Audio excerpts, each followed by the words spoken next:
বাংলাদেশে মেয়েদের দুঃখ কষ্ট কোনো বক্তা বুঝুক আর না বুঝুক, আমি কিন্তু বুঝি। মায়েদের কলিজায় হায় রে দুঃখ, দুঃখের পাহাড়।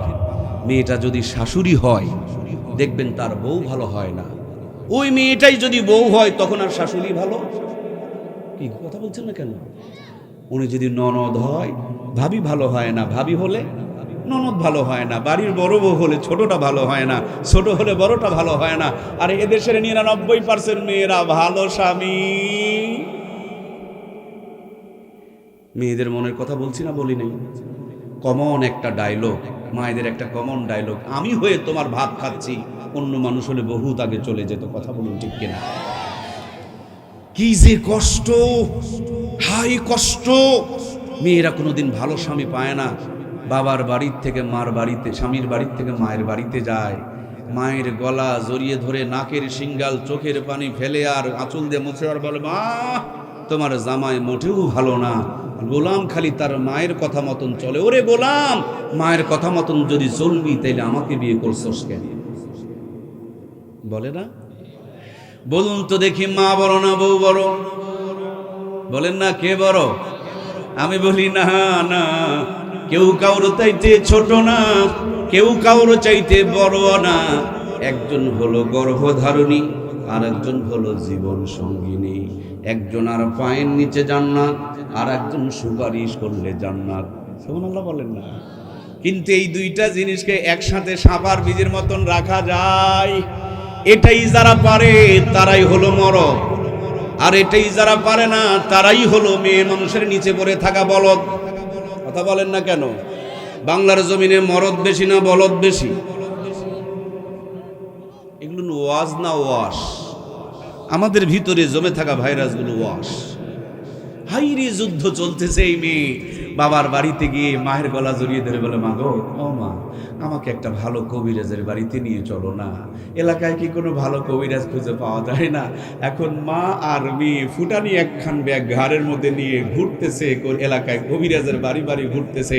তাবিজ কবজ, টাকা পয়সা, সোনা দানা, অনেক সময় কবিরাজের থেকে তাবিজ নিয়ে স্বামীকে বশ বাড়ানোর জন্য নিজের ইজ্জত পর্যন্ত বিলিয়ে দেয়। এরকম বেহায়ামি আমার দেশে আছে না? নাই। ইজ্জত দিয়ে দেয়, তাও স্বামী যেন পায়ের নিচে থাকে। স্বামীকে আমার পায়ের নিচে রাখতেই হবে, ভাতারের উপর দিয়ে ভাতারগিরি আমাকে করতেই হবে। বোঝেনি রে? আরে ভাতার মানে স্বামী রে ভাই। কষ্ট হচ্ছে নাকি? কিছু কিছু মেয়ে ওর জন্মই হয়েছে স্বামীর উপরে মাথাবরি করার জন্য। স্বামীকে কেমনে মুঠে নেওয়া যায়, কেমনে পায়ের নিচে রাখা যায়, কেমনে ছোট করা যায়, কেমনে মান সম্মান হানি করা যায়। স্বামীকে গোলামের বাচ্চা গোলাম বলে গালি দেয়। কিন্তু ওই মেয়েটাই যখন আপনার আমার বাজারে যায়, ঠাকুরগা যায়, রানী শঙ্কল যায়, সেই মেয়েটা আবার কি সুন্দর করে রিক্সাওয়ালাকে কমল কণ্ঠে দাওয়াত ডাক দেয়, রিক্সাওয়ালা ভাই, নিউ মার্কেটে কি যাবেন? রসটা দেওয়ার কথা ছিল স্বামীর কাছে, রস দিচ্ছে রিক্সাওয়ালার কাছে। আছে না নাই? রিক্সাওয়ালাকে ভাইয়া ভাইয়া বলে ডাকে, আর স্বামীর সাথে কুকুরের মতন আওয়াজ করে, আচরণ করে। কথা বলুন ঠিক কিনা? শুনে রাখেন আমার কলিজার টুকরা প্রিয় ভাইয়েরা, যেই বাড়িতে টাকা পয়সা বাড়ি গাড়ি সব আছে, কিন্তু মেয়েদের আওয়াজ স্বামীর উপরে, ছেলে মানুষের উপরে, ওই বাড়িতে সব থাকলেও কোনোদিন রহমত বরকত আর শান্তি থাকতে পারে? এই জন্য যে মেয়েদের গলার আওয়াজ বেশি তাদের থেকে দূরে থাকবেন। এগুলো বৌমা না, এগুলো হলো বোমা। বোমার আওয়াজ কম না বেশি? জোরে বলুন, কম না বেশি? বৌমার আওয়াজ কম, বোমার আওয়াজ। আল্লাহ আমার সমাজের মা বোনগুলোকে বৌমা হওয়ার তৌফিক দেখ। জোরে বলুন আমিন। প্রিয় ভাইয়ার আমার, এই দিকে মাও কিন্তু খালার বাড়িতে যায়, চাচির বাড়িতে যায়, মামির বাড়িতে যায়। একটাই মাত্র সন্তান, যেখান থেকে আসতো মা মা বলে ডাকতো, মা গো আমাকে ভাত দাও, মা আমাকে কাপড় দাও, মা আমার মাথার মধ্যে তেলটা মাখায় দাও। সেই বৌমা নামের বোমা বাড়িতে ঢুকে দেখবেন ছেলেকে আর মার ঘরে যাইতে দেয় না, মা বলে ডাকতে দেয় না, মার কাছে খেতে দেয় না, মা থেকে নিতে দেয় না। মা মনের মধ্যে কষ্ট নিয়ে উনিও ডাক্তারের বাড়িতে, কবিরাজের বাড়িতে আর হাকিমের বাড়িতে বাড়িতে খুঁজতেছে, দৌড়াচ্ছে, খুঁজতেছে আর তাবিজ কবজ আদায় করতেছে। একদিক থেকে মা টানে, আর এক দিক থেকে বউ টানে, দুই দিকের টানাটানিতে আমাদের মাথার তার ছিঁড়ে। কিরে ভাই কথা বলেন না কেন রে? এটা আমার কথা না, ওলামা ইকরাম গবেষণা করে বলেছে শতকরা 30 থেকে 35% মানুষের মাথার তার ছেঁড়া এই একদিক থেকে মায়ে টানে আর একদিক থেকে বয়ে টানে। এই জন্য মেয়েদের তুলনায় ছেলেদের গড় আয়ু বেশি নয় কম। এই টানাটানির কারণে আয়ু কমে গিয়েছে। হার্ট স্ট্রোকের বেলাতেও মেয়েদের তুলনায় ছেলেরা এগিয়ে আছে। এটারও একমাত্র কারণ এই দুই দিকে টানাটানি চলছে। কথা বলেন ঠিক কিনা? সামান্য একটা ফোঁটা পানি বাবার উরুসের মধ্যে বিরাজমান, এই পানির ফোঁটাটাকে আল্লাহ রাব্বুল আলামিন বাবার উরুস থেকে মার রেহেমের মধ্যে ট্রান্সফার করে দিলেন। বাবা যদি আল্লাহ তাআলা যদি এই পানির ফোঁটাটাকে বাবার উরুস থেকে মার রেহেমের মধ্যে ট্রান্সফার করে না দিতেন, বলুন আমরা কি দুনিয়াতে আসতে পারতাম?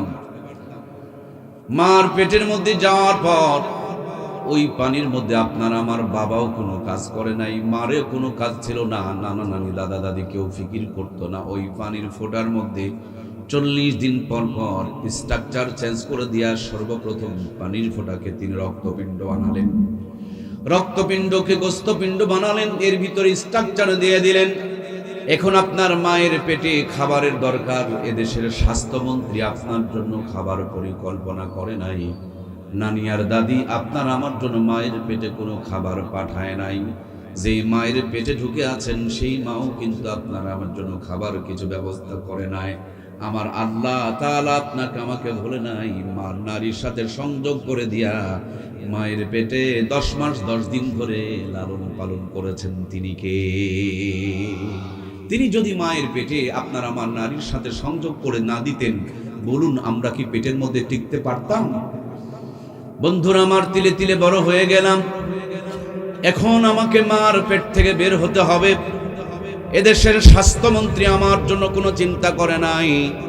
যে মায়ের পেটে বসে আছেন ওই মা আপনাকে আমাকে পেট থেকে বের করার জন্য কোনো ভাবনা ভাবেন নাই।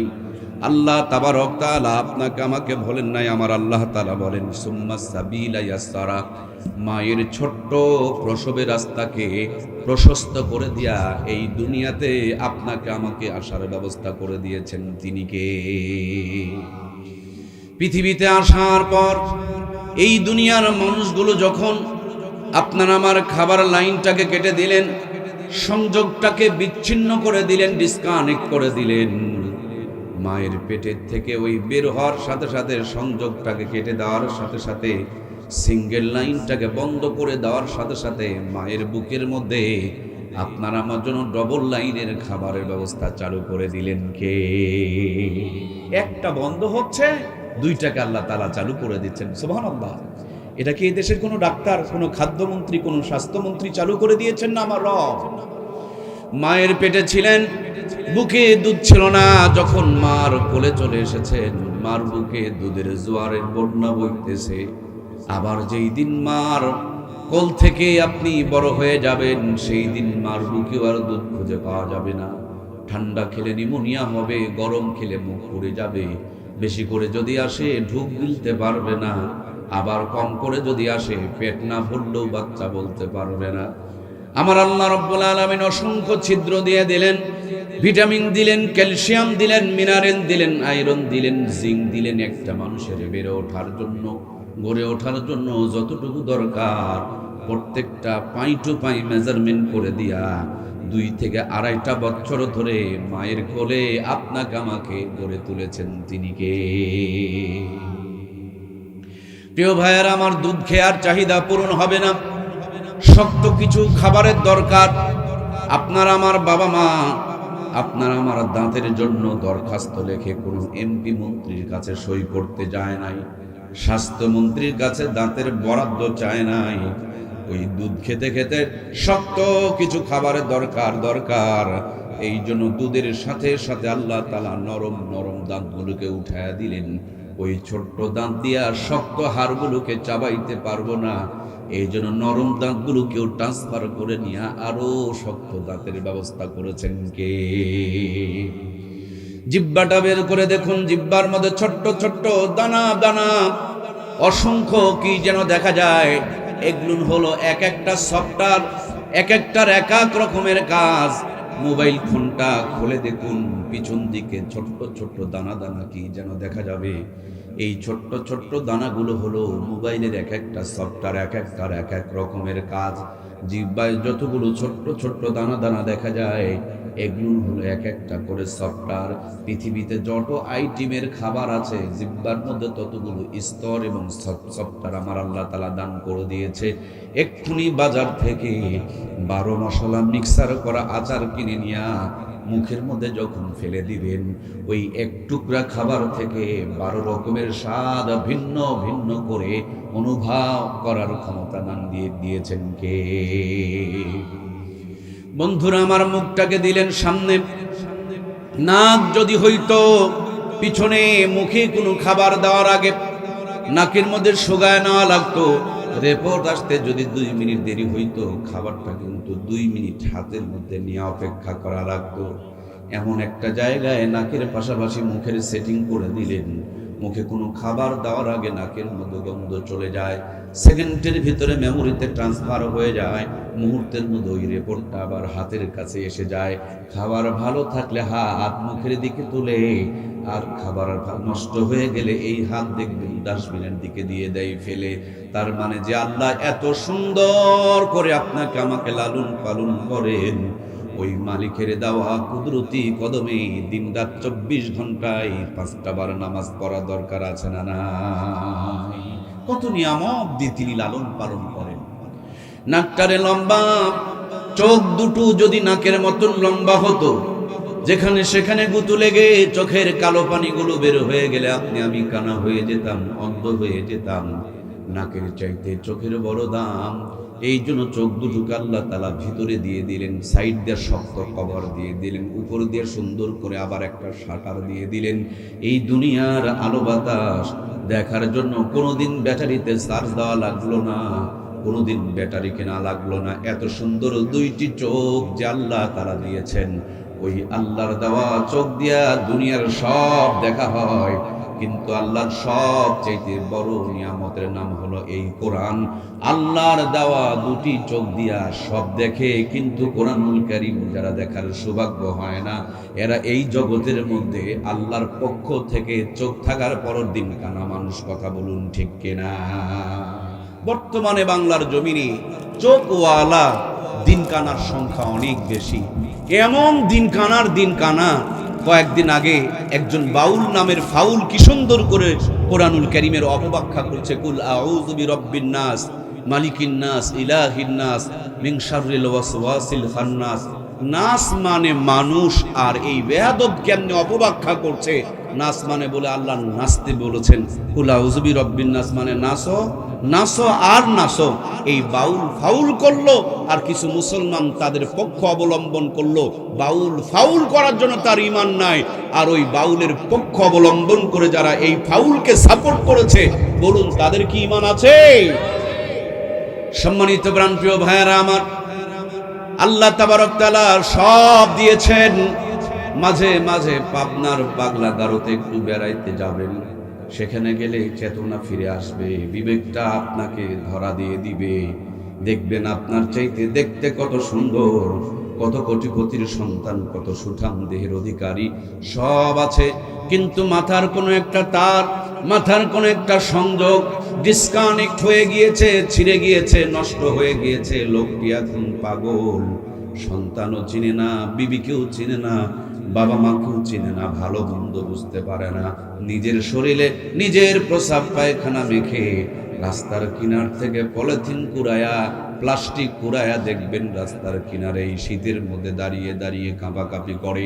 আমার আল্লাহ সব কিছু দেওয়ার পর যদি আপনার আমার ওই মাথার সংযোগটাকে কেটে দিতেন, ডিসকানেক্ট করে দিতেন, এই চৌরঙ্গি এলাকার কোন রাস্তার পাশে আপনি আমিও পাগলের মতন দাঁড়ায়া থাকতাম। যে আল্লাহ তাআলা এখনো পর্যন্ত পাগল বানায় নাই, ওই মালিকের দেওয়া কপালখানা, মালিকের কুদরতি কদমে সেজদা দেওয়ার দরকার আছে না নাই?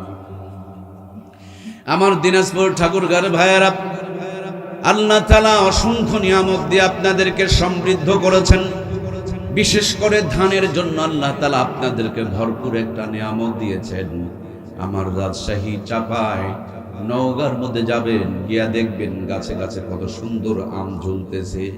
আবার চলে যাবেন আপনার চলে যাবেন সিলেটের মধ্যে, পাহাড়ের মাথার মধ্যে আল্লাহ তাআলা কত সুন্দর চার বাগান দিয়েছেন। দক্ষিণ অঞ্চলে যাবেন, গিয়া দেখবেন পানির ভিতরে কত রকমের আল্লাহ তাআলা বান্দার জন্য মাছকে খাবার বানিয়েছেন।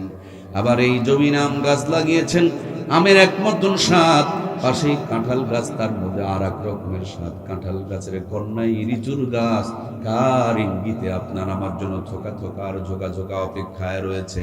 লিচু গাছের পার্শ্বে নারিকেল গাছটা দাঁড়িয়ে আছে, কার ইঙ্গিত পেয়ে মাথার মধ্যে রুটি আর পানি নিয়ে অপেক্ষায় রয়েছে। ওই নারিকেল গাছের পাশে একটা সুন্দর করে খেজুর গাছ, শীতের মৌসুম আসলে গলা কেটে কার হুকুমে আপনাকে আমাকে রস পান করাইতেছে। খেজুরের রসটা যেই জায়গায় গড়ে গড়ে পড়ে, সেখানে একটা মরিচের গাছ, ঝালের গাছ লাগায় দেখুন, মিষ্টি রস খাবে, কিন্তু তার ভিতরে ঝাল পয়দা হয়ে যাবে। ঝাল গাছের গোড়াতে একটা নিম গাছ লাগান, মুখে দেওয়া মাত্র মুখটা তিক্ত হয়ে যাবে। নিম গাছের সাথেই তিতুল গাছ লাগান, মুখে দিলে মুখটা ত্বক হয়ে যাবে। তিতুল গাছ আর নিম গাছ আর ঝাল গাছের মাঝখানে একটা কুসুরের গাছ লাগান, আখের গাছ লাগান।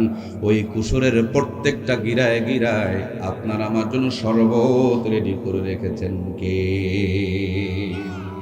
পৃথিবীর যেই দিকে তাকাবেন সব দিকে আমার আল্লাহর নিয়ামত। মনে করেছেন মা রান্না করে দেয়, কিন্তু মা রান্না করতে পারে? মা কি একটা ভাতের দানা তৈরি করতে পারে? বাবাই চাল কিনে নিয়ে এসে দেয়, ধান কিনে নিয়ে এসে দেয়। আমার আপনার বাবার কি একটা ধান বানানোর ক্ষমতা আছে? আমার আপনার মা আপনাকে আমাকে দুধ পান করায়, কিন্তু এই দুধ তো আমার আল্লাহর দান, মায় পান করায়। আমার আল্লাহ আপনার আমাকে সন্তান দিলেন, আপনার আমার জন্য বিবি দান করলেন, আপনার আমার জন্য বাবা দান করলেন, আপনার আমার জন্য মা দান করলেন, আপনার আমার জন্য বিনা ঘুরিতে আসমানকে ঝুলন্ত অবস্থায় রাখলেন, জমিনকে বিছানা স্বরূপ বিছিয়ে দিলেন। পৃথিবীর কোটি কোটি নিয়ামত দিয়ে আপনাকে আমাকে লালন পালন করলেন। যেই নিয়ামত ছাড়া বান্দা একটা মুহূর্ত বাঁচতে পারবে না, তার নাম হলো অক্সিজেন। এই অক্সিজেনটা বান্দার জন্য আল্লাহ তাআলা ফ্রি করে দিলেন। পানি ছাড়া জীবন বাঁচবে না। দুকোদাল মাটিতে মারলেই দেখবেন পানির আমার আল্লাহ তাআলা ব্যবস্থা করে দিলেন। প্রত্যেকটা মুহূর্ত যে মালিক অগণিত নিয়ামত দিয়ে আপনাকে আমাকে লালন পালন করেন, ওই মালিককে সবার আগে সবচাইতে বেশি ভালোবাসার দরকার আছে না নাই? এত নিয়ামত যিনি দিয়েছেন তিনি কে? ভালো যদি বাসতেই হয় সবার আগে সবচাইতে বেশি তাকে ভালোবাসার দরকার আছে না নাই? সন্তানকে ভালোবাসছেন, বিবিকে ভালোবাসছেন, সন্তান তো আপনি বানান নাই, সন্তান দিয়েছেন কে ভাই? বিবিরে যে ভালোবাসেন, এই সুন্দর বিবির নাক, সুন্দর বিবির চোখ, সুন্দর বিবির কপাল, সুন্দর বিবির ঠোঁট, এটা আপনি আমি বানান নাই। এই সুন্দর ঠোঁট, কপ, চোখ আর নাকগুলো বানিয়ে দিয়েছেন কে? তার মানে যেদিকেই তাকাবেন সব দিকে আমার আল্লাহর নিয়ামত। একটা মানুষের যদি মাথা ভালো থাকে, বিবেক যদি পরিষ্কার থাকে, অটোমেটিকলি ওই মানুষটা আমার আল্লাহর প্রেমে পড়ে যাবে। সেই মানুষটা আমার আল্লাহকে খুঁজবে, সেই মানুষটা আমার আল্লাহকে ভালোবাসার চেষ্টা করবে।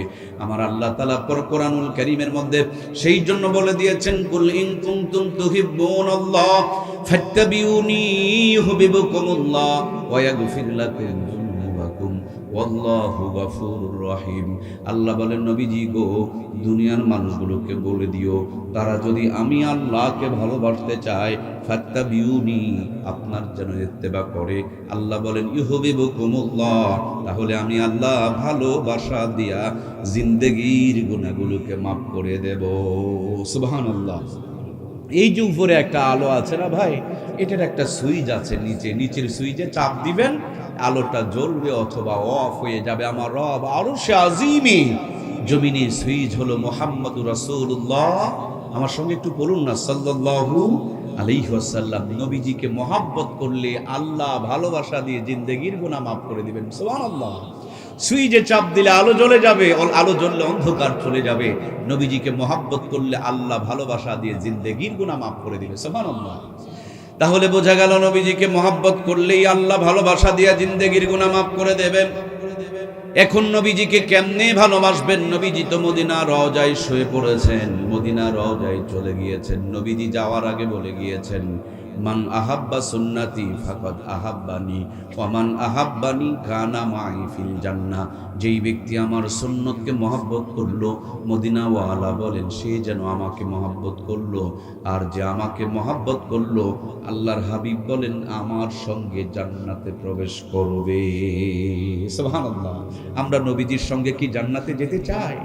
কারা কারা যেতে চাই? দুটি হাত তুলে আমার আল্লাহকে দেখায়। লিল্লাহি তাকবীর। পুরাপুরি গোটাগুটি হাতগুলো তোলেন, গোটায় তোলেন, এভাবে একটু নাড়া দেন। আরশে আজিম থেকে আমার রব দেখছেন, মদিনা রওজায় আল্লাহর হাবিবকে সম্প্রচার করে দেখানো হচ্ছে। আজকের এই আলো বাতাস সাক্ষী হয়ে থাকতেছে, ডান কাঁধ আর বাম কাঁধের ফেরেশতাগুলো ছবি তুলে রাখতেছে। কোরআনের সঙ্গে আমাদের হাতগুলোকে আল্লাহ যেন কোরআনের পক্ষে আজীবন কবুল করে নেয়। আমরা করি আল্লাহুম্মা আমিন। সারা জীবন কোরআনের পক্ষে থাকবো তো ইনশাআল্লাহ? সব জায়গাতে কোরআনের পক্ষে থাকবো তো ইনশাআল্লাহ? মাঝে মাঝে দেখবেন আমরা কিন্তু নাস্তিকের পক্ষেও থাকি। বুঝতে মনে হয় পারেন নাই।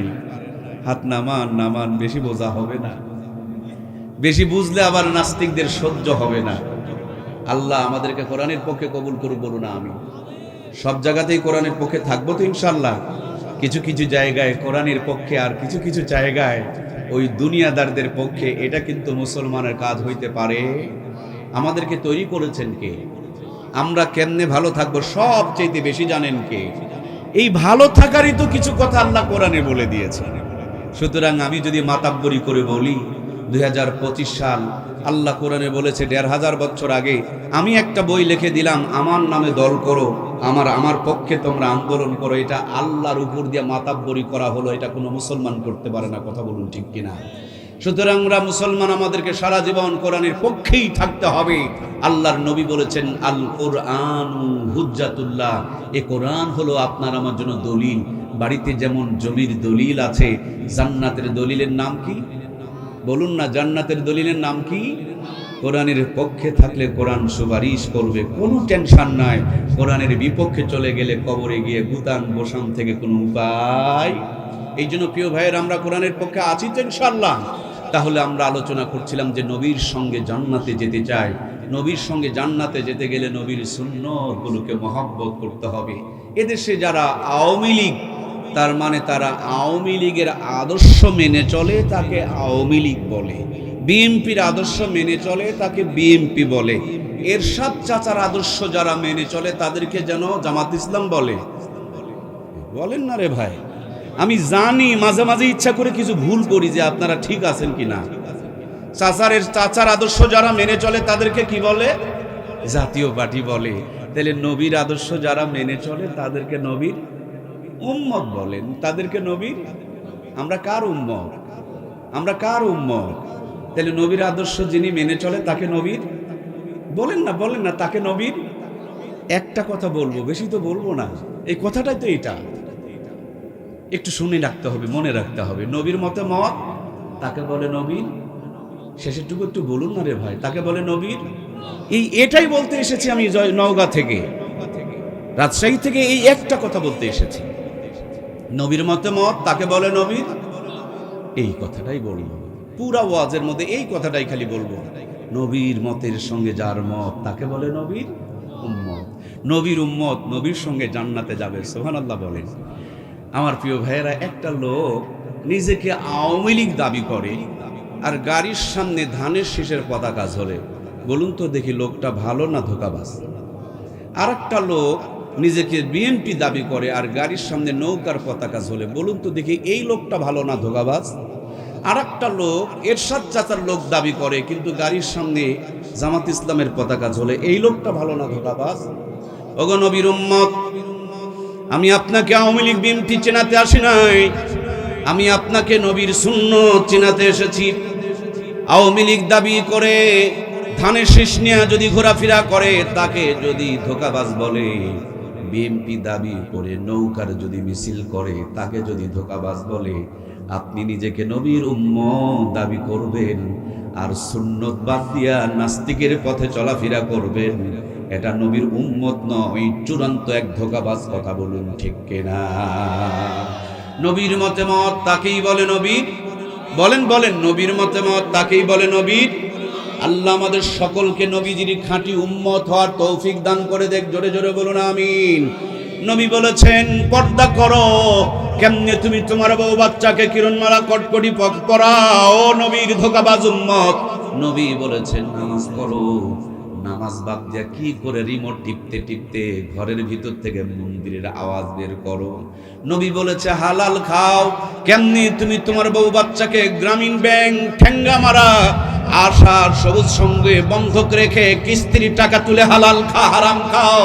নবী বলেছে মানুষের হক মারিও না, তুমি নামাজ পড়ে কি করে গিয়া জমিনের আল ঠেলাঠেলি করো, এটা তো নবীর উম্মতের পরিচয় হইতে পারে না। নবীর মতে মত তাকেই বলে নবীর উম্মত। আমাদেরকে নবীর সাথে যদি জান্নাতে যেতে হয়, নবীর উম্মত সত্যিকারের খাঁটি উম্মত হওয়ার দরকার আছে না নাই?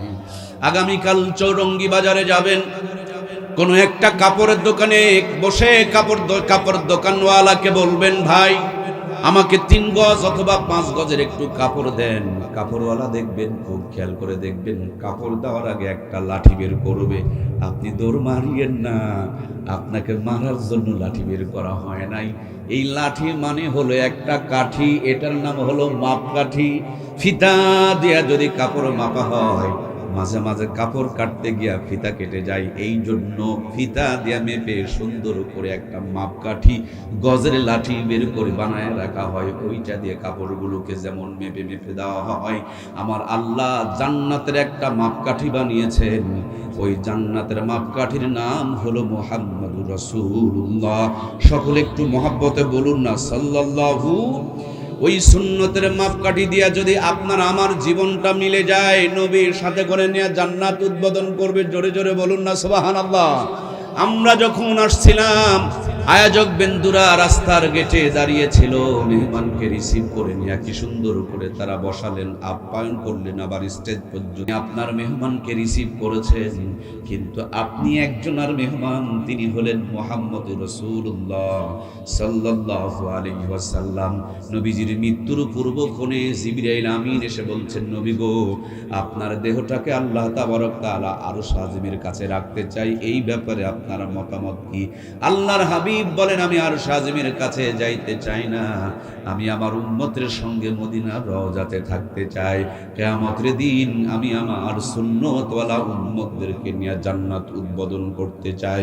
তার মানে মদিনার রওজা থেকে এখনো পর্যন্ত নবীজি যেন 2খানা হাত বাড়ায়া দিয়ে আপনাকে আমাকে ডাকতেছে, উম্মত নাস্তিকের পথে দৌড়ায় না, নায়ক আর গায়কের পথে দৌড়ায় না, শাকিব খান, শাহরুখ খান, সালমান খানকে মডেল বানায় না, ও উম্মত মেসি আর নেইমারের পথ ধরিও না, ও উম্মত আওয়ামী লীগ বিএনপি নিয়ে বাড়াবাড়ি করিও না। আমি তোমার নবী, আমার মত, আমার পথ ধরো, আমার সুন্নতগুলোকে আমল করো, আমি নবী তোমাদেরকে সাথে করে নিয়ে জান্নাত উদ্বোধন করব। সুবহানাল্লাহ। আমরা নবীর সঙ্গে জান্নাতে যেতে হলে আমাদেরকে নবীর সুন্নতগুলো মানার দরকার আছে না নাই?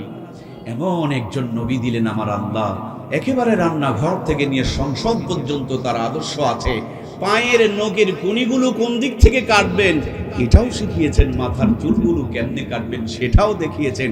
একেবারে রাখাল থেকে নিয়ে রাষ্ট্রপতি পর্যন্ত আল্লাহ তাআলা তাকে মডেল বানিয়ে দিয়েছেন। সুবহানাল্লাহ বলেন। এই জন্য প্রিয় ভাইয়েরা আমার, খেলার মধ্যেও নবীর তরিকা আছে, হাসার মধ্যেও নবীর তরিকা আছে, কাদার মধ্যেও নবীর তরিকা আছে, আনন্দ বিনোদন করবেন সেখানেও নবীর তরিকা আছে, জীবনের প্রত্যেকটা পরতে পরতে নবীর আদর্শ আছে। এমন কোনো জায়গা নাই যেই জায়গাতে নবীর আদর্শ পাওয়া যাবে না, সব জায়গাতে আমার আল্লাহ তাআলা নবীর আদর্শ দান করে দিয়েছেন। এই জন্য জীবনকে যখন সাজাবো নবীর সুন্নত দিয়ে সাজাবো। সুন্নত দিয়ে কেউ যদি তার জীবনকে সাজাইতে পারে, ওই সুন্নতের জিন্দেগি মানেই হলো জান্নাতের জিন্দেগি। জোরে বলি সুবহানাল্লাহ। এই জন্য প্রাণপ্রিয় ভাইয়েরা আমার, আমরা যখন একজন যুবক বিয়ে করতে যাবে, একজন যুবক কাকে মডেল মানবে, একজন যুবক কোন পথে তার জীবন গড়বে, মদিনাওয়ালা বলেছেন যুবকদের ইবাদত বৃদ্ধের তুলনায় 70 গুণ আল্লাহর কাছে উত্তম। জোরে বলি না সুবহানাল্লাহ। এখনই যদি একজন মানুষ বিএনপিতে যোগ দিতে যায়, বয়সটা যদি 25 বছর হয় যেই পরিমাণ গুরুত্ব দিবে, 75 বছরের বুড়াকে কিন্তু এই পরিমাণ গুরুত্ব দেওয়া কি হবে নাকি? হবে নাকি? তার মানে যুবককে আওয়ামী লীগও চায়, বিএনপিও চায়, জামাতও চায়, জাতীয় পার্টিও চায়, তাবলিগও চায়, পাবলিকও চায়। যুবকের দাম, একটা মেয়ের কাছে যান, একজন যুবক আই লাভ ইউ বলবে, একজন বুড়ো আই লাভ ইউ বলবে, দেখবেন মেয়েরা ওই যুবকটাকে গ্রহণ করবে, বুড়োটাকে ডিসলাইক বানায়া দিবে। আমার আল্লাহর কাছে তেমনি যুবকের বড় দাম। আল্লাহ তাআলা যুবকের ইবাদতকে বৃদ্ধের তুলনায় 70 গুণ দামি বানিয়ে দিয়েছেন। সুবহানাল্লাহ। মুরব্বী ভাইয়েরা যারা আছেন, আপনারা মন খারাপ করিয়েন না, ওই বয়স আপনারাও পাড়ি দিয়ে এসেছেন। আপনি যদি পারেন আপনার নাতিটাকে ওই লাইনে তুলে দেন, ওই নাতির ওসিলায় নাতি নামাজ পড়বে, আপনার আমল নামায় সমপরিমাণ সওয়াব আল্লাহ দান করে দিবে। সুবহানাল্লাহ। এই জন্য প্রিয় ভাইয়েরা, আমার নবীজি বলেছেন, যুবকেরা শোনো, বিয়ে শাদীকে সহজ করে দাও, জেনা ব্যভিচার কমে যাবে। 3টি কাজে দেরি করিও না। যখন ছেলে আর মেয়ে যুবক আর যুবতী হবে, জলদি করে বিয়ে দিয়ে দাও। যে বিয়ের মধ্যে বরকত রেখেছেন আমার আল্লাহ, আল্লাহর হাবিব বলেছেন, যেই বিয়েতে খরচ কম ওই বিয়েতে বরকত বেশি। বর্তমান তো ডিজিটাল জামানা, আমার দেশের যুবকেরা এত চালাক, বিয়ে করতে চায়। 3 কারণে যুবকেরা বিয়ে করতে চায় না। 1 নম্বরে কারণ, বিনা টাকায় যদি দুধ পাওয়া যায়, গাভী কিনে ঝামেলা টানা দরকার। গ্রামের মানুষ তার জন্য বোঝে নাই, এই বোঝে নাই তার জন্য তারা হাসে নাই। এই জন্য গ্রামের মানুষেরা শহরের মানুষের তুলনায় আগে আমার আল্লাহর জান্নাতে চলে যাবে। এই জন্য গ্রামীণ মানুষগুলোকে, যারা একেবারে খেটে খাওয়া মানুষ, নবীজি তাদেরকে খুব মহব্বত করতেন, অনেক সম্মান করতেন, ইজ্জত করতেন। এদেরকে বেদুইন সাহাবী বলা হয়, গ্রাম্য সাহাবী বলা হয়। নবীজি খুব ইজ্জত এবং মর্যাদা দিতেন। আল্লাহ তাআলা আমাদেরকে হালাল কামাই করে, হালাল খেয়ে, নবীর সুন্নতগুলো আমল করে নবীর সঙ্গে জান্নাতে কবুল করুক, আমরা পড়ি আমিন। তার মানে বলেছিলাম 3 কারণে যুবকেরা বিয়ে করতে চায় না। তার একটি কারণ হলো, বিনা টাকায় যদি দুধ পাওয়া যায়, গাভী কিনে ঝামেলা টানা দরকার। মানে ওরা ফিরি পায়, এই জন্য বিয়ে করা দরকার নাই। আমি আমার ওই সমস্ত যুবক ভাইদেরকে বলতে চাই, অতি চালাকি ভালো নয়। আর চালাকের গু 3 জায়গায়। বোকা যদি হয়, কোথায় ভরেছে মুছে চলে যাবে। আর চালাক হলে হাতে, পায়ের থেকে হাতে ভরাবে, হাতের থেকে নাকের মধ্যে লাগাবে। তুমি যে মানুষের মেয়ের হক মারতেছো, তুমি যেটারে বিয়ে করবা, খবর নিয়ে দেখো ওইটা অন্য জায়গাতে আকাম করে, ঠিক কিনা? এই জন্য চালাকি বেশি ভালো না, জলদি করে বিয়ে নাও। প্রেম করবা, কে তোমাকে বাধা দিয়েছে? বিয়ে করে নিয়ে করো না ভাই। বিয়ে ছাড়া কোনো প্রেম হয়? বিয়ে ছাড়া যা হয় এটা হলো জেনা, ব্যভিচার, পাপ, পাপাচার, অন্যায়, এগুলো গুনাহ, এটা হারাম। লাল তার আর কালো তার হোল্ডারে দিয়েছেন, আলো জ্বলছে। এই লাল তার আর কালো তার হোল্ডার ছাড়া এক জায়গায় করলে আগুন জ্বলবে, আগুন জ্বলবে, আলো জ্বলবে না, আগুন জ্বলবে, আগুন। বিয়ের মধ্য দিয়ে যেটা হয়, এটা হলো প্রেম, এটা হলো পবিত্র, এটা হলো ভালোবাসা। এটা করলে সওয়াব হয়, এটা করলে আল্লাহ জান্নাত দেয়, এটা একটা ইবাদতের শামিল।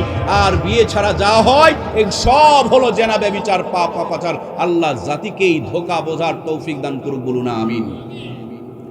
2 নম্বরে যেই কারণে যুবকেরা বিয়ে করতে চায় না, ওনার বান্ধবী আছে 13টা, প্রত্যেকটাই 3টা 4টা করে মোবাইলের সিম কার্ড ব্যবহার করে। হিসাব করে দেখছে একটাও ভালো। চিন্তা করেছে এগুলোকে নিয়ে বাদাম খাওয়া যায়, কিন্তু বাড়িতে তোলা যায়। বাড়িতে নিয়ে যাবেন বৌমা মনে করে, কিন্তু বৌমা হবে না, তারা হবে বোমা। বুঝতেছেন না রে ভাই? বৌমা মানে ছেলের বউ, বোমা মানে সব তছনছ করে দেয়। এর নাম কি? বোমা। বাংলাদেশে এখন বৌমা বেশি না বোমা? কান খোলেন, একটু মন লাগান, কিছু আছে ইনশাআল্লাহ। বৌমা আর বোমা, বর্তমানের বোমার যন্ত্রণায় গোটা দেশ তছনছ হয়ে যাচ্ছে। এই জন্য তারা বাদাম খাওয়ার বান্ধবীর কোনো অভাব নাই। বুড়ো হয়ে যাচ্ছে, বউ খুঁজে পায় না। বউ খুঁজতে খুঁজতে অনেকের জীবন ঝালাবালা হয়ে যাচ্ছে। উনি যখন বউ খুঁজতেছে, তখন দেখতেছে পায়জামা পাটা না মাজায় কাটা না বুকে লাভ আঁকা। কিন্তু ওর বোন যেটা, তার যে পায়জামা ফাটা, ওর মেয়ে যেটা, তার যে মাজায় কাটা। এই বেকুবগুলো মানুষের মেয়ের ফাটা কাটা খুঁজে বেড়ায়, নিজের মা বোনের কাটা ফাটাতে তালি দিতে রাজি নাই। এরা হলো বড় বেকুব, কথা বলেন ঠিক কিনা? তুমি কাটা ফাটায় আলা, এই জন্য এটাকে বাড়িতে নিয়ে আসবে না, এটা হবে বোমা। আর তোমার যে বোনটা কাটা ফাটাওয়ালা, ওইটাকে কে নিয়ে যাবে ভাইয়া? এই জন্য ভালা কর ভালা হোগা, ভালো করলে ভালো হয়, খারাপ করে কোনোদিন ভালো হয়?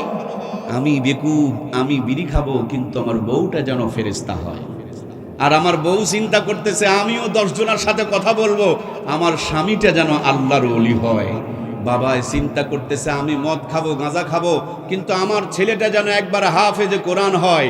ছেলে চিন্তা করতেছে আমি যা খুশি তাই করব, আমার বাপটা যেন আল্লাহর ওলি হয়। বন্ধু, আম গাছে কোনোদিন তাল ধরে না, তাল গাছে কোনোদিন কাঁঠাল ধরে না। ভালো না হলে ভালো কিছু পাওয়া যাবে? এই জন্য প্রাণপ্রিয় ভাইয়েরা আমার, আমি আপনাদের খেদমতে আলোচনা করছিলাম ইসলাম কত দামি গুরুত্বপূর্ণ নিয়ামত। আল্লাহ নবী বলেছেন জলদি করে বিয়ে করে নাও। আমার সমাজে বিয়ে শাদীকে কঠিন করা হয়েছে, জেনা ব্যভিচারকে সহজ করে দেওয়া হয়েছে। 3টি কারণে যুবকেরা বিয়ে করতে চায় না। 1 নম্বরে বিনা কারণে দুধ পাওয়া গেলে গাবি কিনে ঝামেলা টানতে চায় না। 2 নম্বরে তার বান্ধবী আছে অনেকগুলো, কিন্তু একটাকেও সেও খাঁটি আর পিওর খুঁজে পায় না। 3 নম্বরে তার কাছে এই মোবাইল ফোন নামক একটা ভাইরাস চলে এসেছে। এই মোবাইল আসার কারণে প্রত্যেকটা যুবকের মাথার মধ্যে নাস্তিকতার ভাইরাস ঢুকে পড়েছে। কথা বলুন ঠিক কিনা? অনেকেই বিয়ে করেছে, বিয়ে করার পর রাতের বেলা বিছানায় ঘুমাচ্ছে, বউ একদিকে উনি আর একদিকে মুখ করে সারা রাত মোবাইলে খালি ঘষে আর ঘষে। বউ চিন্তা করে তুমি যদি ঘুষতে পারো, আমার মনে হয় লোক নাই। উনি যখন দিনের বেলা কাজে যায়, ইনিও সারাদিন তখন বহু মোবাইল ঘষাঘুষি করতে শুরু করে দেয়। এইভাবে ঘরগুলোতে পরক্রিয়া আক্রমণ হচ্ছে। কথা বলুন ঠিক কিনা? বন্ধুরা আমার, এই যে মোবাইল ফোন, মানুষ যত ছোট মোবাইল তত বড় এবং বুঝে তত বেশি। বাড়িতে যদি বউ না থাকে দেখবেন ঈদের আনন্দ উদযাপন করে, কিন্তু 3 দিন নেটওয়ার্ক বন্ধ হয়ে গেলে মাথায় বিগার ধরে। কথা বলেন ঠিক কিনা? এই মোবাইল ফোন এমন এক যন্ত্রণা, রাত যত গভীর হয় নেটওয়ার্ক তত বিজি হয়ে যায়। একটা শয়তানের নিঙ্গুর মোবাইলের পিছনে ঢুকায়া 2 কানের মধ্যে লাগায়া দেয়। হাইরে টিপা টিপি আর ঘষাঘষি শুরু করে দেয়। যত রাতের গভীর হয় কাপড় তত পাতলা হয় এবং ন্যাংটা ছবি বের হইতে শুরু করে দেয়। অনেকে নিজের জীবনকে কন্ট্রোল করতে পারে না, যৌবনকে ধরে রাখতে পারে না। রাতের বেলা নিজের যৌবনকে কুরবানি করে দেয়। নামাজ পড়তে গেলে তখন বলে কাপড় ঠিক থাকে না। এইভাবে দাদাই বিয়ে করতে চায়, নানাই বিয়ে করতে চায়, নাতি বিয়ে করতে ভয় পায়। তার মানে তার ব্যাটারিতে চার্জ। কি গো ভাই, কথা বলছেন না কেন? আরে চার্জ থাকলে 35 বছর একা একা থাকতে পারে নাকি? চার্জ নাই, কখনো চার্জ থাকলে 35 বছর একা একা থাকতে পারে না। আপনারা মনে করেছেন যে হুজুররা বোকা। কে বলেছে হুজুররা বোকা? হুজুররা আগে ভাগে বিয়ে করে নেয়, আগে ভাগে বাচ্চা নিয়ে নেয়, ছেলেকেও বিয়ে দিয়ে দেয়, নাতিকে ঘাড়ে তুলে নিয়ে দুনিয়ার শখ আহ্লাদ মিটায় নেয়। আর এই বোকাগুলো 35 বছর পর্যন্ত খালি স্কুল ব্যাগ ঘাড়ের মধ্যে নিয়ে এই করে আর ইটিস পিটিস করতে করতে চাকরির পিছনে 35 বছর পর্যন্ত পড়াশোনা করে, চাকরির পিছনে আরো 5 বছর ঘোরে। এরপর চাকরি যখন পায় তখন বড় বড় বিল্ডিং বানায়। 40-45 বছরে বিয়ে করতে যায়, কিন্তু চাচার গালের গোস্ত এখন আর ঠিক। এখন মেয়ের বাবা গিয়া দেখে বিশাল বড় বিল্ডিং, অনেক বড় চাকরি, ডান দিক দিয়ে কামায়, বাম দিক দিয়ে কামায়। মেয়ের বাবা এসে মেয়েকে সুন্দর করে নসিহত করে, মা, প্রতিষ্ঠিত ছেলে নিতে গেলে বয়স একটু বেশি হইতে পারে। তার মানে খালি জামাইয়ের সাথে বিয়ে দেয় না, বিল্ডিং, চাকরি এবং জামাই 3টা মিলে বিয়ে দেয়। কথা বলেন ঠিক কিনা? বিবির হক আদায় করতে পারে না। তখন বউ বলে চলো শহরে চলো। 1-2টা যদি বাচ্চা পায়, ওই বাচ্চা পালতে পালতে চাচার অবস্থা খারাপ হয়ে যায়, পরক্রিয়া শুরু হয়ে যায়, কইতেও পারে না, সইতেও পারে না, টেনশন করে করে স্ট্রোক করে বিছানায় পড়ে থাকে। কথা বলুন ঠিক কিনা? এই জন্য ইসলাম মানলেই শান্তি, ইসলাম বুঝলেই শান্তি, ইসলামের জিন্দেগি যাপন করলেই শান্তি, নবীর সুন্নত মানলেই শান্তি। আল্লাহর নবী বলেন, যুবক বিয়ে যখন করতে যাবা 4টি গুণ দেখে বিয়ে করবা। 1 নম্বর ওয়ালি মালিহা, 2 নম্বর ওয়ালি জামালিহা, 3 নম্বর ওয়ালি নাসাবিহা, 4 নম্বর ওয়ালি দীনিহা। আল্লাহর হাবিব বলেন ফাজফার বিজাতি দিন, সব চাইতে বেশি দিনের প্রতি বেশি করে খেয়াল রাখবা। যখন বিয়ে করতে যাবেন 4টি গুণ দেখে বউ পছন্দ করবেন। কয়টা? 1 নম্বরে নবীজি বলেছেন মাল। মাল মানে মালু, মালুর সম্পদ, টাকা। খালি টাকাওয়ালা খুঁজিও না। হাদিসের অর্থ বুঝতে হবে। এই মাল মানে সম্পদের প্রতি খেয়াল রাখতে বলেছেন। তাই বলে মোটার চিকন দড়িতে গিরা লাগলে এই গিরাটা লাস্টিং করবে না, টিকবে না। এই জন্য কুফু দেখে নবীজি বিয়ে করতে বলেছেন, সম্পর্কটা যেন স্থায়ী হয়। এই জন্য সম্পদের প্রতি খেয়াল রাখতে বলেছেন। এখন খালি বড় বড় টাকাওয়ালার ধান্দায় মেয়েরাও বড় টাকাওয়ালা খোঁজে, ছেলেরাও বড় টাকাওয়ালা খোঁজে। এই প্রতিযোগিতা আমাদের মাঝে আছে না নাই? প্রেমের ফাঁদে ফেলে কোটিপতির ছেলেকে ভালোবাসার অভিনয় করে বিয়ে করতে পারবেন বোন আমার, ওই কোটিপতির ঘরে যাইতে পারবেন, কিন্তু বিবির মর্যাদা পাবেন না। কাজের চাকরানি হয়ে থাকা লাগবে, কাজের বেটি হয়ে থাকা লাগবে। সারা জীবন পাপোশের মতন আপনাকে ব্যবহার করবে জিন্দেগিতে, বিবির মর্যাদা দেবে না। ওই জন্য কোটিপতির ঘরে গিয়া চাকরানি হয়ে থাকার চাইতে গরিবের ঘরে গিয়া রাজরানী হয়ে থাকার মর্যাদা কম না বেশি? ইসলাম কত সুন্দর দামি নিয়ামত, সব জায়গাতে আমার নবীর কত সুন্দর করে সুন্নতগুলোকে আমার আল্লাহ সেটিং করে দিয়েছেন। যুবকদের জন্য বলবো, যুবক ভাইরা খালি কোটিপতির মেয়ে খুঁজিও না।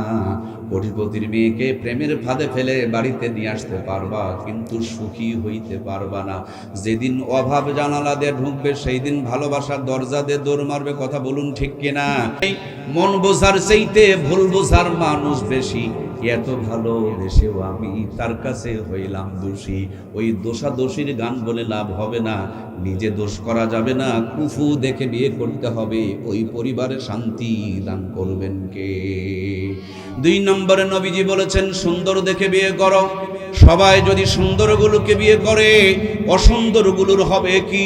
অসুন্দর আল্লাহ কাউকে বানায় নাই, এক একজনের চোখে এক একজনকে সুন্দর বানিয়েছেন কে? বিয়ে করব আমি, আমার দুলা ভাইয়ের পছন্দ আমার ঘাড়ে চাপায়া দেবেন না।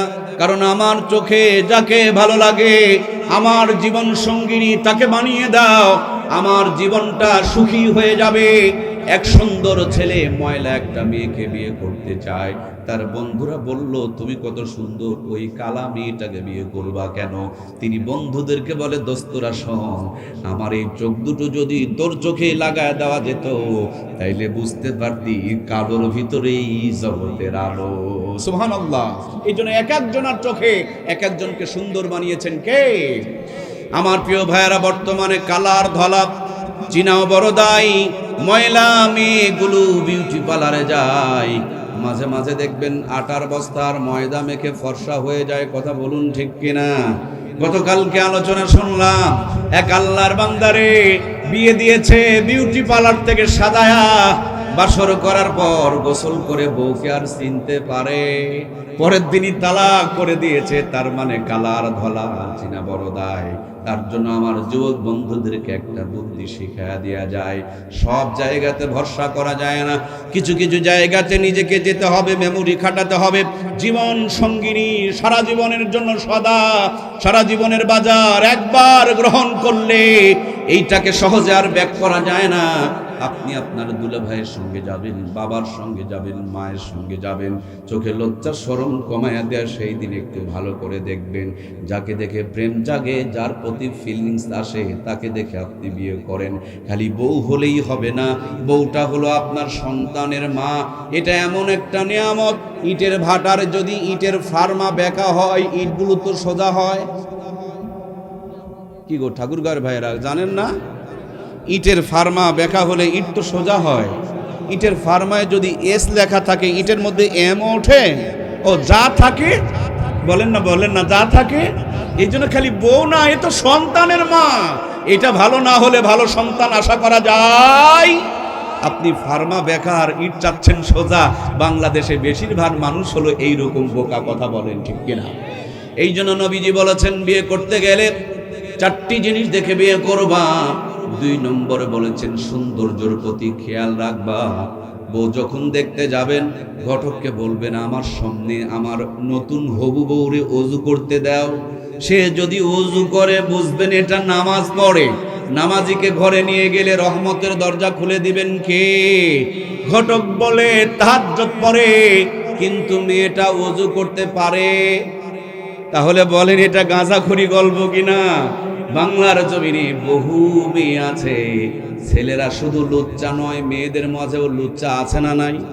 জোরে বলুন, আছে না নাই? কম না বেশি? বর্তমানে মেয়েরা লুচ্চা বেশি। কষ্ট হলো নাকি? বুঝতে কি কোনো কষ্ট হচ্ছে? মামুনুর রশিদ নামক একটা ভাইকে একটা মেয়ে কি সুন্দর করে কথা বলতে শুরু করেছিল, আমি ওর কথা শুনতেই বুঝে ফেলে দিয়েছি যে এটা মনে হয় কেবল জান্নাত থেকে পালায় আসলো। কিরে ভাই কথা বলছেন না কেন? এই কথা শুনে বোঝা যায় না মনে হয় এই মাত্র জান্নাত থেকে পালায় আসছে, এই মাত্র কেবল। কিন্তু ভালো করে খবর নিয়ে দেখেন কয়েকবার মনে হয় সেঞ্চুরি করে ফেলছে। কথা বলেন ঠিক কিনা? ইসলামের বিরুদ্ধে যারা কথা বলে, আলেমদের বিরুদ্ধে যারা কথা বলে, দাড়ি টুপির বিরুদ্ধে যারা কথা বলে, মুসলমান দাবি করে, বুঝতে হবে এগুলো লুচ্চা মেয়ে ছাড়া কোন দাড়ি টুপি ইসলামের বিরুদ্ধে কেউ কটাক্ষ করতে পারে? এরা কি সুন্দর করে বাবাকে নসিহত করে, আব্বা পারলে রিক্সাওয়ালার সাথে বিয়ে দিও, ভ্যানওয়ালার সাথে বিয়ে দিও, হুজুরের সাথে বিয়ে দিও না, কারণ জানে হুজুরের বউ হলে আকাম কুকাম করার সুযোগ পাওয়া। এই কথা কয় না রে। হুজুর কি ওর বউকে মার্কেটে যেতে দেবে নাকি? কথা বলছেন না কেন গো? হুজুর কি তার বউকে দুলাভের সাথে ঘুরতে দেবে? বয়ফ্রেন্ড হাফ প্যান্টের কোনো বেল নাই, জানে এগুলো দেখে কি করা হয়। এই জন্য লুচ্চা মেয়েগুলো ভালো করে জানে হুজুর বিয়ে করা যাবে। আল্লাহ আমাদেরকে বুঝ দান করুক, বলুন আমি। কষ্ট নিলেন নাকি? ওর বাবা মুসলমান, ওর দাদা মুসলমান, সে নিজে মুসলমান, অথচ মুসলমান নবীর সুন্নতের দাড়ি আর টুপিকে অপছন্দ করে। এটা নাস্তিক কোয়ালিটির মুসলমান। কথা বলুন ঠিক কিনা? এই জন্য প্রিয় ভাইয়েরা আমার, আল্লাহ নবী বলেছেন সুন্দর দেখে বিয়ে করো। বিয়ে করতে গিয়া বেশি শরম ভালো না। আপনি আপনার বিবির দিকে দেখবেন, ওজুর সময় যেই মুখমণ্ডল ধৌত করে ওই পর্যন্ত দেখা যায় আছে, হাতগুলো যখন ধৌত করবে তখনও দেখা যায় আছে, পা যখন ধৌত করবে তখনও দেখা যায় আছে। যদি দেখেন চেহারাটা ধলো আর পা গুলো কালো, যুবকেরা নাই নাকি?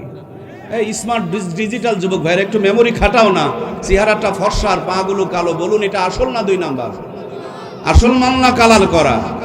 কালার করাও তো কেউ বিয়ে করবে, কালার করা বিয়ে করবেন, কালার করা নিয়ে থাকবেন, কিন্তু মনে করবেন ভালো আর পরে দেখবেন কালো, তখন সংসারে অশান্তি বেঁধে যাবে। এই জন্য ইসলাম বলেছে সুন্দর দেখে বিয়ে করো। আল্লাহ রাব্বুল আলামিন আমাদের সবার ঘরের বিবিগুলোকে নেককার, পরহেজগার, আল্লাহওয়ালা, সুন্দরী বানিয়ে দেখ। জোরে বলুন আমিন। বোনেরা আমার, মেকআপ করিও না, মেকআপ করিও না রে বোন। সবচেয়ে বড় মেকআপ হলো ওজুর পানি। যেই চেহারাগুলোতে ওজুর পানি লাগবে, এই চেহারাগুলোকে আল্লাহ দুনিয়া আখিরাতে আলোকিত বানিয়ে দেয়। সুবহানাল্লাহ। এই জন্য প্রাণপ্রিয় বোনেরা আমার, আলোচনা করছিলাম আপনাদের খেদমতে, আমার কলিজার টুকরা ভাইয়েরা, চারটি গুণ দেখে নবীজি বিয়ে করতে বলেছেন। সুন্দর দেখে বিয়ে করো, সম্পদ দেখে বিয়ে করো, বংশ দেখে বিয়ে করো। দেখবেন মাঝে মাঝে নিচু বংশের মেয়ে যদি উঁচু বংশে বিয়ে হয়, তখন শ্বশুর শাশুড়িকে তারা দেখতে পারে। বিয়ের পর যুদ্ধ শুরু করে দেয়, স্বামীকে নিয়ে কেমনে ঠাকুরগাঁ যাওয়া যায়, রানী শঙ্কল যাওয়া যায়, শ্বশুর শাশুড়ির মুখ দেখতে চায় না। এরকম বেহায়া নিচু বংশের মেয়ে বাংলার জমিনে আছে না নাই? একটা বারও চিন্তা করে দেখলো না আমার স্বামীকে পেটে রেখেছিল কে, আমার স্বামীকে কষ্ট করে ডেলিভারি করলো কে, আমার স্বামীটা কার বুকের দুধ খেয়ে বড় হয়েছে, আমার স্বামীটাকে কে স্কুলের মধ্যে হাত ধরে ধরে নিয়ে গিয়েছে, আমার স্বামীকে চাকরিটা নিয়ে দিল কে, আমার স্বামীকে জমি জায়গা বিক্রি করে ব্যবসায় প্রতিষ্ঠিত করলো কে, 30 বছর ধরে আমার স্বামীর পিছনে জীবন যৌবনকে কুরবানি করে দিল কারা? যারা 30 বছর ধরে আপনার স্বামীর পিছনে জীবন যৌবন কুরবানি করে দিল, বিয়ের পর ওই স্বামীকে নিয়ে যারা শহরে চলে যায়, এরা নিচু বংশের মেয়ে, ফকিন্নি বংশের মেয়ে। এদের কোনো ইজ্জত নাই, এদের কোনো বিবেক নাই, এদের ভিতরে ঈমান পর্যন্ত ঠিক নাই। কথা বলুন ঠিক কিনা? কত বড় নিমক হারাম এবং বেঈমান মেয়ে এই মেয়েটা। বিয়ের পর স্বামীকে নিয়ে আলাদা হয়ে যেতে চায়। বাংলাদেশের মা বোনদের ভিতরে এই রোগ আছে না নাই? ঠাকুরগাঁয় তো নাই, এদিকেও আছে। হায় হায়, তাহলে তো সর্বনাশ হয়ে যাবে। পর্দার আড়ালে যারা বসে আছে এরা চিন্তা করবে, হাইরে কোন হুজুরের দাওয়াত দিছে গো। এরা আমাদের দুঃখ কষ্ট বোঝে না। বাংলাদেশে মেয়েদের দুঃখ কষ্ট কোনো বক্তা বুঝুক আর না বুঝুক, আমি কিন্তু বুঝি। মায়েদের কলিজায় হাইরে দুঃখ, দুঃখের পাহাড়। মেয়েটা যদি শাশুড়ি হয় দেখবেন তার বউ ভালো হয় না, ওই মেয়েটাই যদি বউ হয় তখন আর শাশুড়ি ভালো। কি কথা বলছেন না কেন? উনি যদি ননদ হয় ভাবি ভালো হয় না, ভাবি হলে ননদ ভালো হয় না, বাড়ির বড় বউ হলে ছোটটা ভালো হয় না, ছোট হলে বড়টা ভালো হয় না। আর এদেশের 99% মেয়েরা ভালো স্বামী। মেয়েদের মনের কথা বলছি না, বলি নাই? কমন একটা ডায়লগ, মায়েদের একটা কমন ডায়লগ, আমি হয়ে তোমার ভাত খাচ্ছি, অন্য মানুষ হলে বহুত আগে চলে যেত। কথা বলুন ঠিক কিনা? কি যে কষ্ট, হাই কষ্ট। মেয়েরা কোনোদিন ভালো স্বামী পায় না। বাবার বাড়ির থেকে মার বাড়িতে, স্বামীর বাড়ির থেকে মায়ের বাড়িতে যায়, মায়ের গলা জড়িয়ে ধরে নাকের সিঙ্গাল চোখের পানি ফেলে আর আঁচল দিয়ে মুছে আর বলে, মা তোমার জামাই মোটেও ভালো না। গোলাম খালি তার মায়ের কথা মতন চলে। ওরে গোলাম, মায়ের কথা মতন যদি চলবি তাইলে আমাকে বিয়ে করছস কেন? বলে না? বলুন তো দেখি, মা বড় না বউ বড়? বলেন না, কে বড়? আমি বলি না না, কেউ কাউর চাইতে ছোট না, কেউ কাউর চাইতে বড় না। একজন হলো গর্ভধারণী, আর একজন হলো জীবন সঙ্গিনী। একজন আর পায়ের নিচে জান্নাত, আর একজন সুপারিশ করলে জান্নাত। সুবহানাল্লাহ বলেন না? কিন্তু এই দুইটা জিনিসকে একসাথে সাপার বীজের মতন রাখা যায়? এটাই যারা পারে তারাই হলো মরদ, আর এটাই যারা পারে না তারাই হলো মেয়ে মানুষের নিচে পড়ে থাকা বলদ। কথা বলেন না কেন? বাংলার জমিনে মরদ বেশি না বলদ বেশি? এগুলো ওয়াজ না ওয়াশ? আমাদের ভিতরে জমে থাকা ভাইরাসগুলো ওয়াশ। হাইরে যুদ্ধ চলতেছে। এই মেয়ে বাবার বাড়িতে গিয়ে মায়ের গলা জড়িয়ে ধরে বলে, মা গো, ও মা, আমাকে একটা ভালো কবিরাজের বাড়িতে নিয়ে চলো না। এলাকায় কি কোনো ভালো কবিরাজ খুঁজে পাওয়া যায় না? এখন মা আর মেয়ে ফুটানি একখান ব্যাগ ঘাড়ের মধ্যে নিয়ে ঘুরতেছে, এলাকায় কবিরাজের বাড়ি বাড়ি ঘুরতেছে। তাবিজ কবজ, টাকা পয়সা, সোনা দানা, অনেক সময় কবিরাজের থেকে তাবিজ নিয়ে স্বামীকে বশ বাড়ানোর জন্য নিজের ইজ্জত পর্যন্ত বিলিয়ে দেয়। এরকম বেহায়া আমি আমার দেশে আছে না? নাই। ইজ্জত দিয়ে দেয়, তাও স্বামী যেন পায়ের নিচে থাকে। স্বামীকে আমার পায়ের নিচে রাখতেই হবে, ভাতারের উপর দিয়ে ভাতারগিরি আমাকে করতেই হবে। বোঝেনি রে? আরে ভাতার মানে স্বামী রে ভাই। কষ্ট হচ্ছে নাকি? কিছু কিছু মেয়ে ওর জন্মই হয়েছে স্বামীর উপরে মাথাবরি করার জন্য। স্বামীকে কেমনে মুঠে নেওয়া যায়, কেমনে পায়ের নিচে রাখা যায়, কেমনে ছোট করা যায়, কেমনে মান সম্মান হানি করা যায়। স্বামীকে গোলামের বাচ্চা গোলাম বলে গালি দেয়। কিন্তু ওই মেয়েটাই যখন আপনার আমার বাজারে যায়, ঠাকুরগা যায়, রানী শঙ্কল যায়, সেই মেয়েটা আবার কি সুন্দর করে রিক্সাওয়ালাকে কমল কণ্ঠে দাওয়াত ডাক দেয়, রিক্সাওয়ালা ভাই, নিউ মার্কেটে কি যাবেন? রসটা দেওয়ার কথা ছিল স্বামীর কাছে, রস দিচ্ছে রিক্সাওয়ালার কাছে। আছে না নাই? রিক্সাওয়ালাকে ভাইয়া ভাইয়া বলে ডাকে, আর স্বামীর সাথে কুকুরের মতন আওয়াজ করে, আচরণ করে। কথা বলুন ঠিক কিনা? শুনে রাখেন আমার কলিজার টুকরা প্রিয় ভাইয়েরা, যেই বাড়িতে টাকা পয়সা বাড়ি গাড়ি সব আছে, কিন্তু মেয়েদের আওয়াজ স্বামীর উপরে, ছেলে মানুষের উপরে, ওই বাড়িতে সব থাকলেও কোনোদিন রহমত বরকত আর শান্তি থাকতে পারে? এই জন্য যে মেয়েদের গলার আওয়াজ বেশি তাদের থেকে দূরে থাকবেন। এগুলো বৌমা না, এগুলো হলো বোমা। বোমার আওয়াজ কম না বেশি? জোরে বলুন, কম না বেশি? বৌমার আওয়াজ কম, বোমার আওয়াজ। আল্লাহ আমার সমাজের মা বোনগুলোকে বৌমা হওয়ার তৌফিক দেখ। জোরে বলুন আমিন। প্রিয় ভাইয়ার আমার, এই দিকে মাও কিন্তু খালার বাড়িতে যায়, চাচির বাড়িতে যায়, মামির বাড়িতে যায়। একটাই মাত্র সন্তান, যেখান থেকে আসতো মা মা বলে ডাকতো। মা গো, আমাকে ভাত দাও, মা আমাকে কাপড় দাও, মা আমার মাথার মধ্যে তেলটা মাখায় দাও। সেই বৌমা নামের বোমা বাড়িতে ঢুকে দেখবেন ছেলেকে আর মার ঘরে যাইতে দেয় না, মা বলে ডাকতে দেয় না, মার কাছে খেতে দেয় না, মা থেকে নিতে দেয় না। মা মনের মধ্যে কষ্ট নিয়ে উনিও ডাক্তারের বাড়িতে, কবিরাজের বাড়িতে, আর হাকিমের বাড়িতে বাড়িতে খুঁজতেছে, দৌড়াচ্ছে, খুঁজতেছে, আর তাবিজ কবজ আদায় করতেছে।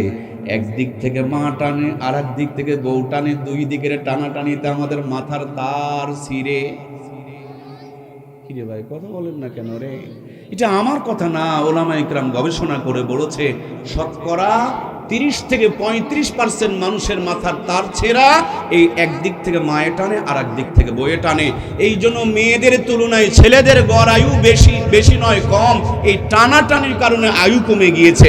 হার্ট স্ট্রোকের বেলাতেও মেয়েদের তুলনায় ছেলেরা এগিয়ে আছে। এটারও একমাত্র কারণ এই দুই দিকে টানাটানি চলছে। কথা বলেন ঠিক কিনা?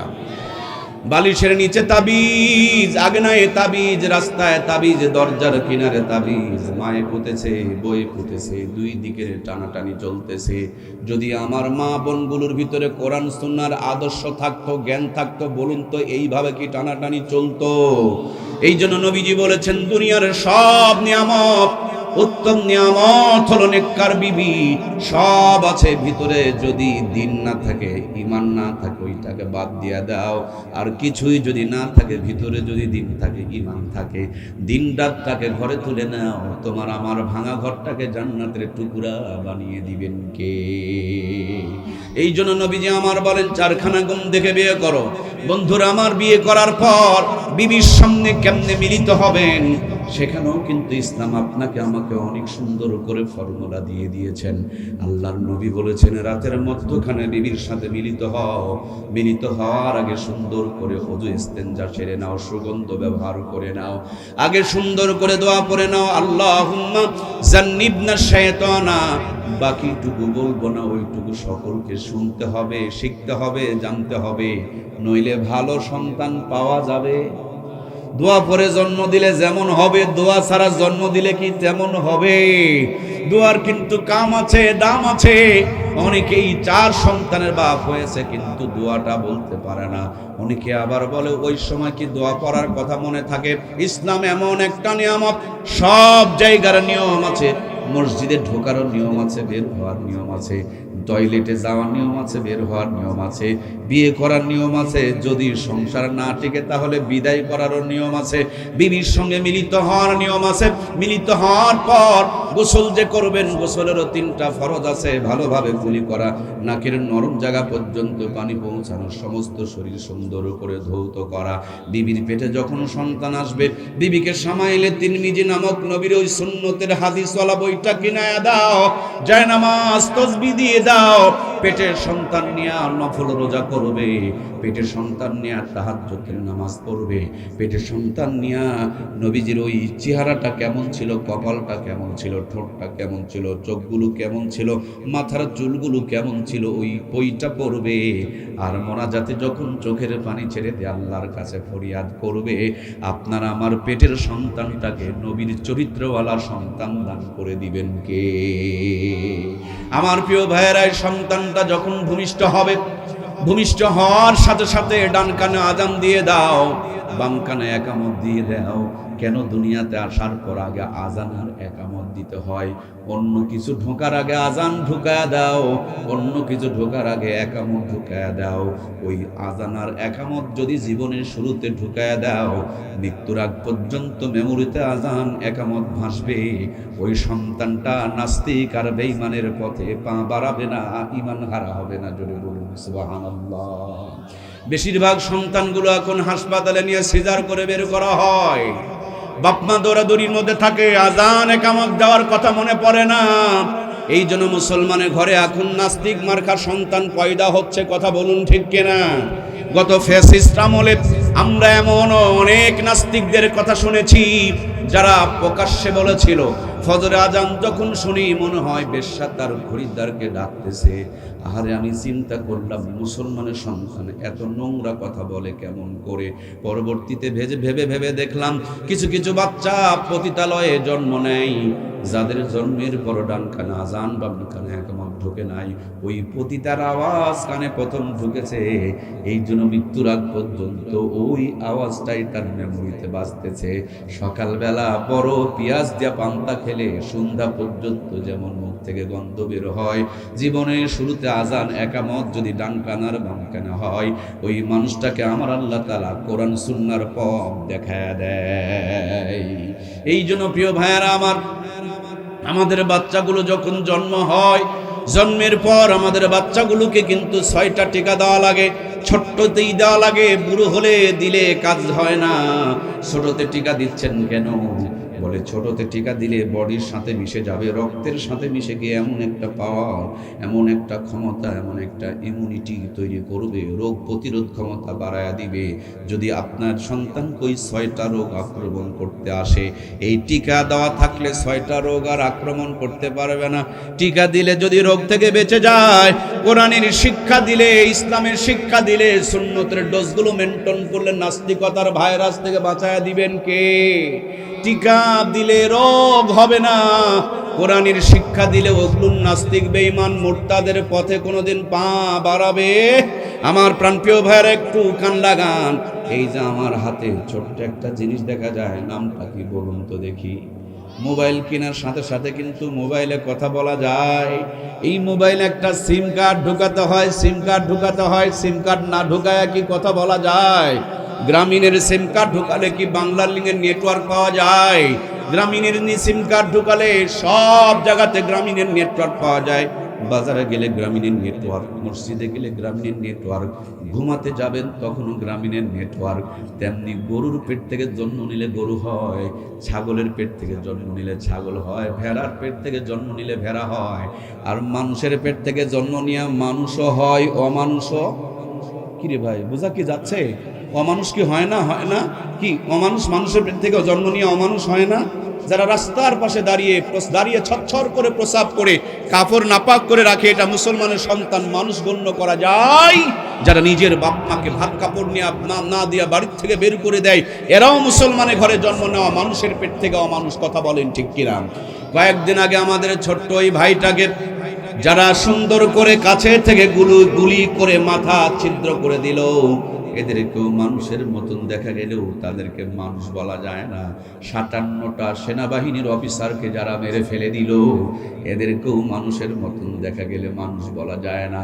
17 বছর ধরে দাড়ি টুপি দেখলেই জেএমবি, তালেবান, আল কায়দা, জামাত, শিবির, যুদ্ধাপরাধী, এই দাড়ি টুপি দেখলেই জঙ্গির নাটক সাজায়, দাড়ি টুপি দেখলেই ধরে নিয়ে ব্রাশ ফায়ার করে, দাড়ি টুপি দেখলেই তাদেরকে নিয়ে আয়না ঘরে বন্দি করে, দাড়ি টুপি দেখলেই তাদেরকে ঠান্ডা মাথায় খুন করে, পেটের ভুঁড়ি বের করে সিমেন্টের বস্তা বেঁধে নদীতে যারা ডুবায় মেরেছে, এদেরকেও কিন্তু দেখতে মানুষের মতন দেখা যেত, কিন্তু তারা মানুষের পেটে জন্ম নেওয়া অমানুষ। কথা বলুন ঠিক কিনা? এই জন্য মানুষকে যদি খাঁটি মানুষ বানাতে হয়, মানুষকে যদি সত্যিকারের মানুষ বানাতে হয়, মানুষকে যদি জান্নাতের নেটওয়ার্ক ধরাতে হয়, ওই মানুষটার জন্মের পর ডান কানে আজান, বাম কানে একামত দিয়া কোরআনুল কারীমের তেলাওয়াত শোনায়া তার মেমরিতে কোরআন ঢুকায়া দাও, তার মাথায় দিয়ে দাও, কলিজায় দিয়ে দাও। একবার যদি কোরআন ঢুকে যায়, জান্নাতের নেটওয়ার্ক পেয়ে যাবে।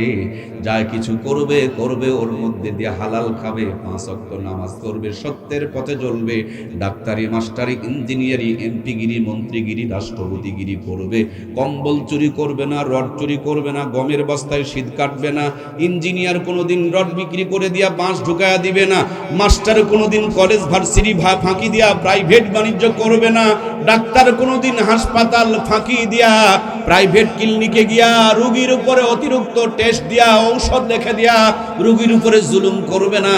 এই জন্য মানুষকে যদি জান্নাতের নেটওয়ার্ক ধরাতে হয়, ওই মানুষগুলোকে জন্মের পর কোরআন সুন্নাহর জ্ঞানটা তাদের মাথার মধ্যে ঢুকিয়ে দেওয়ার দরকার আছে না নাই?